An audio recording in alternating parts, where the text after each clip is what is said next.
gasoline, selecting the groups of molecules wanted and changing their sizes and shapes as required. To do this job calls for great storage tanks to maintain a constant supply of crude oil. Batteries of pumps.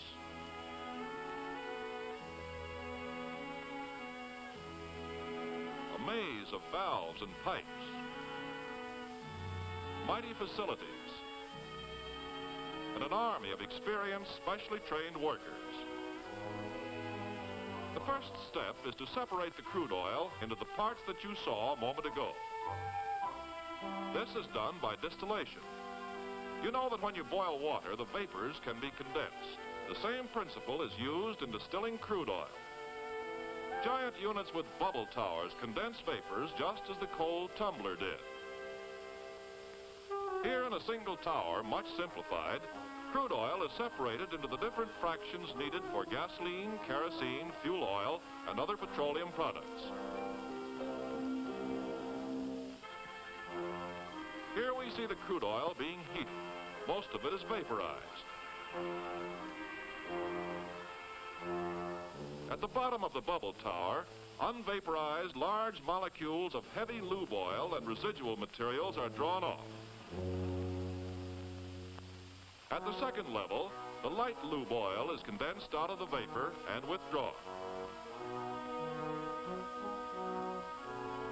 At the third level, the largest of the lighter remaining molecules condensed to form the fuel oil cut. At the fourth level, kerosene is condensed and drawn off. At the fifth level, the gasoline molecules become liquid, leaving the very light gas molecules to go out the top of the bubble tower.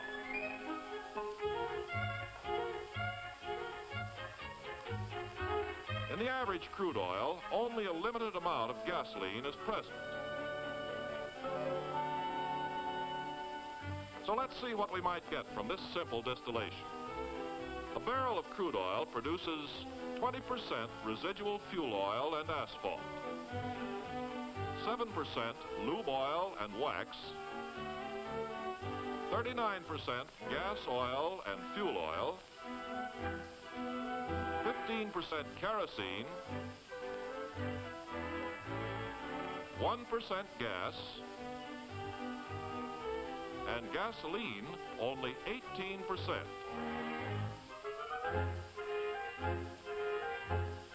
Not nearly enough for today's millions of cars. But scientists of the Standard Oil Company, Indiana, invented the cracking process, enabling refiners to make more than twice as much gasoline from each barrel of crude. Today, were it not for the demands for fuel oil and diesel fuel, almost the whole barrel could be converted into gasoline.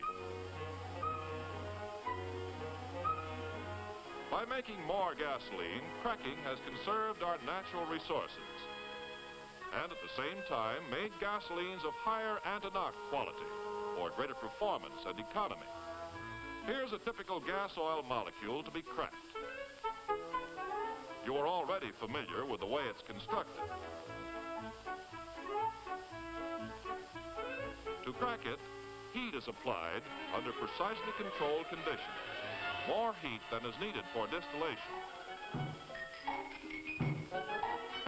And now, folks, you are watching science change a molecule into more useful ones.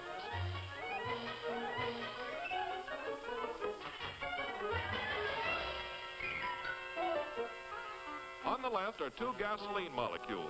On the right are gas and carbon, all obtained from cracking one gas oil molecule. Thus, science creates gasoline where none existed before, high anti-knock gasoline. Here are some of the great units that do the cracking. And here's one that cracks tens of thousands of barrels of gas oil each day. Standard's continuing leadership was also strengthened by other processes. One is called polymerization. It simply takes molecules that are too small for gasoline, such as these gas molecules, unites them by the polymerization process to form a larger molecule, a gasoline molecule of exceptionally high anti-knock value. thus science again fashions for us more and better products. By a somewhat different process, this alkylation unit joins together two different molecules to make another high-octane gasoline component. And this unit, a hydroformer, changes the shape of molecules and takes out some of their hydrogen to make still more high antinocq material. Finally, a process where cracking is affected by a catalyst, a reaction promoter that itself remains unchanged. The most modern method uses catalysts in a fine powder that will flow like a fluid. Here's what happens inside a fluid catalytic cracker. Gas oil is heated. It is joined with a hot, finely powdered catalyst shown here as little white grains. The hot oil and the still hotter catalyst then move together through pipes up into a chamber called the reactor and are tumbled about. Here the heavy oil molecules are cracked by catalytic action to produce gasoline molecules shown in red. These move out at the top.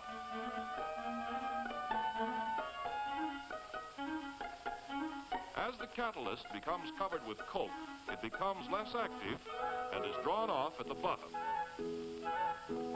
Air blows it through a pipe to the regenerator, where the coke is burned off. This reheats the catalyst, which again joins the flow of incoming oil. Here's the entire operation showing the complete cycle. Notice that the same catalyst is used over and over again in this, the most modern method of gasoline manufacture.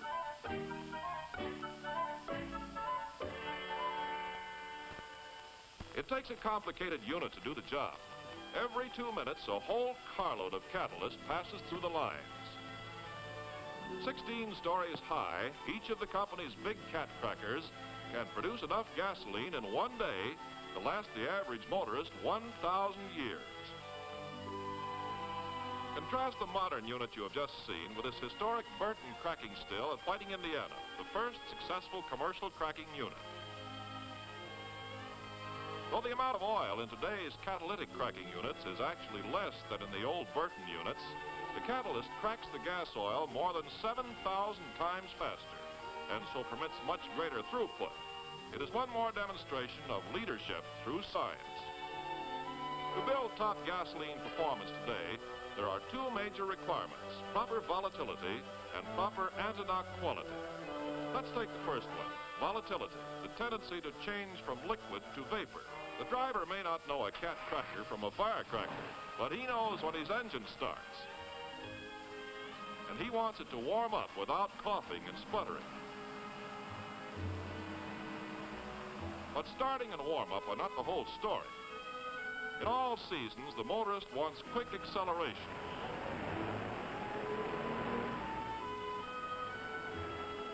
He wants economy, too. Mileage. And that calls for a scientific balance of gasoline components. You know how easy it is to ignite gas, which is made up of small molecules. Here's a mixture of liquid hydrocarbons so light and volatile that the heat of a hand will make it boil. It's inflammable and so volatile it ignites plenty fast.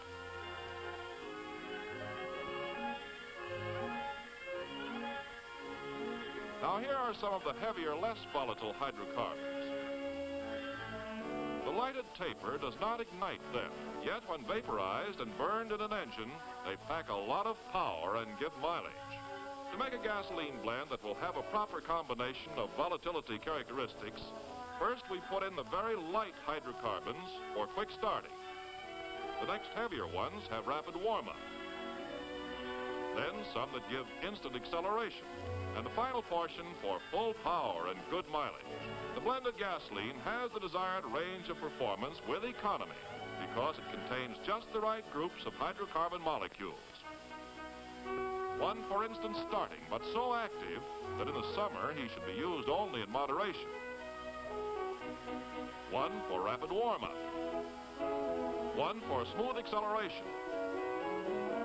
And one for full power and good mileage. Molecules that work together, a harmonious team.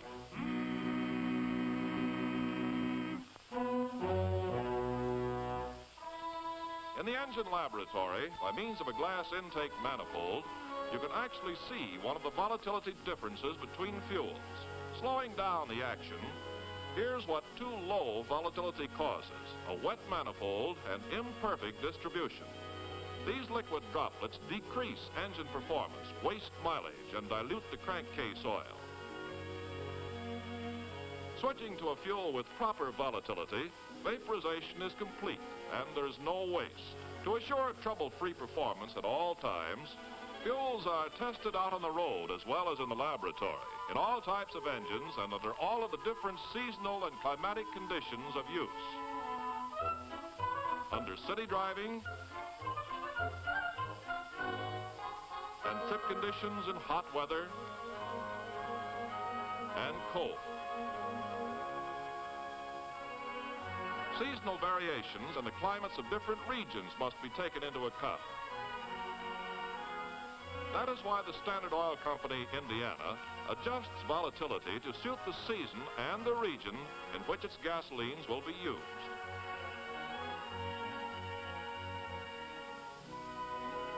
A distillation test measures the volatility of motor gasoline. The results here plotted form a typical distillation curve for a gasoline of proper volatility. Now for the next major requirement, the prevention of fuel knock.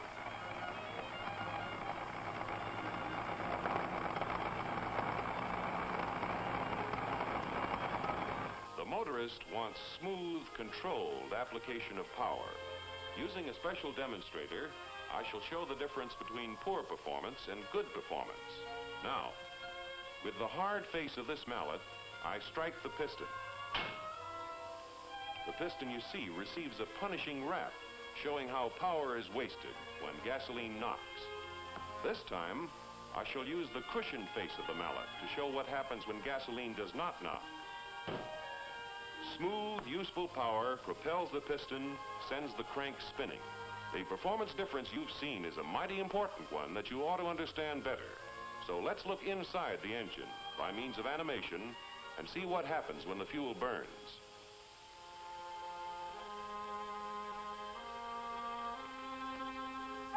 These gasoline molecules have not been improved on or controlled by science. They are untamed and unruly. What you will see next actually takes place in about 1/500th of a second. First, the spark ignites the compressed fuel charge. Now, watch for the knock. In this greatly slowed down action, you could see that with this gasoline, combustion was uneven and uncontrolled, and at the end there was a jarring, violent explosion, a knock that pounded and shook the engine. Now we shall repeat the action.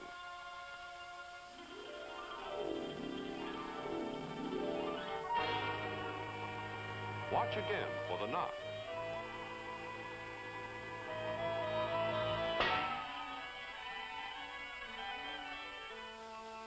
Now, with gasoline made up of molecules that have been science-fashioned so that they have the required anti-knock quality, molecules that stay under control and work as a team, let's see what happens.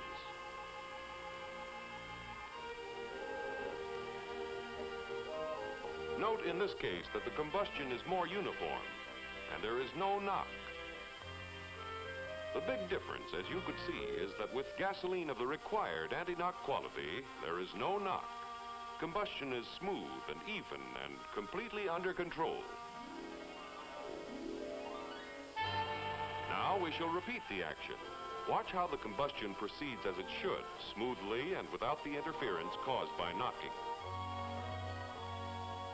In the modern high-compression engine, modern gasoline gives the greater performance required today. The car accelerates more rapidly, climbs hills faster, travels more miles per gallon. In addition to fashioning the molecules to prevent fuel knock, refineries usually add minute quantities of tetraethyl lead to help accomplish the same purpose. This model shows how just the right amount of fluid containing tetraethyl lead and dye is added to the gasoline.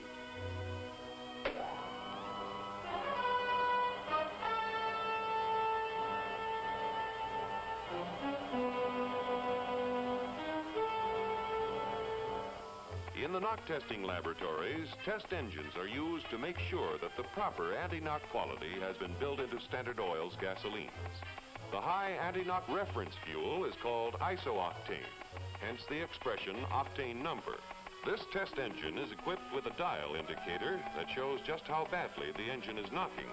With a fuel of low octane number, here's how it sounds. Switching to a high octane number fuel, the knocking diminishes and finally fades out completely.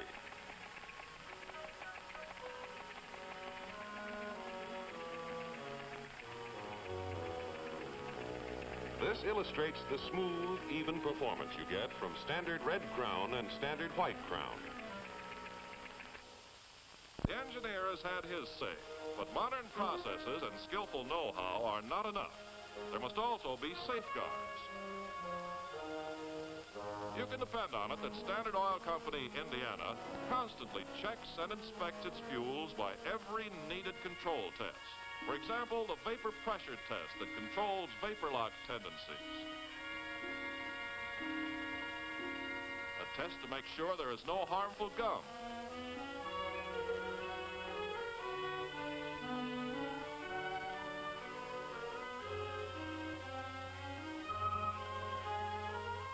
Another to make sure that today's fine gasolines will not deteriorate in storage.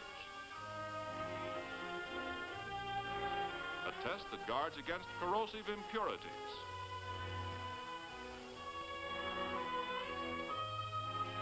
Testing, testing, testing. Another of the 1,500 and more daily control tests.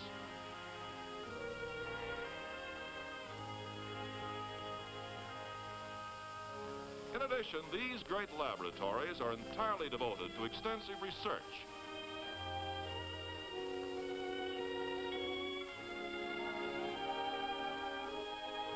Carried on by hundreds of capable scientists, working on more and still better products for the future.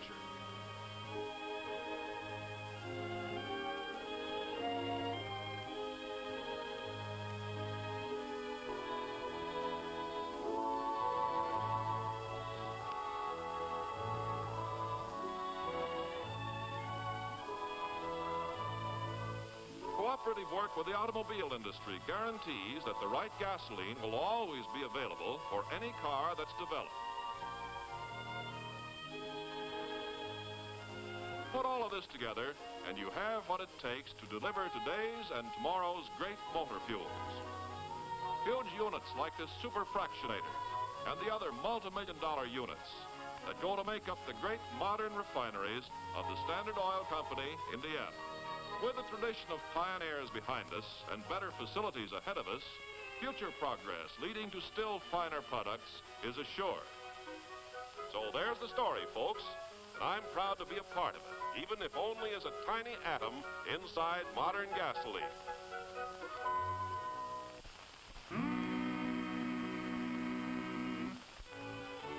This is what's behind the gasoline you sell, whether from tank truck or on the service station driveway. Behind these symbols of service is a great record of scientific achievement that certifies today's leadership and guarantees tomorrow's.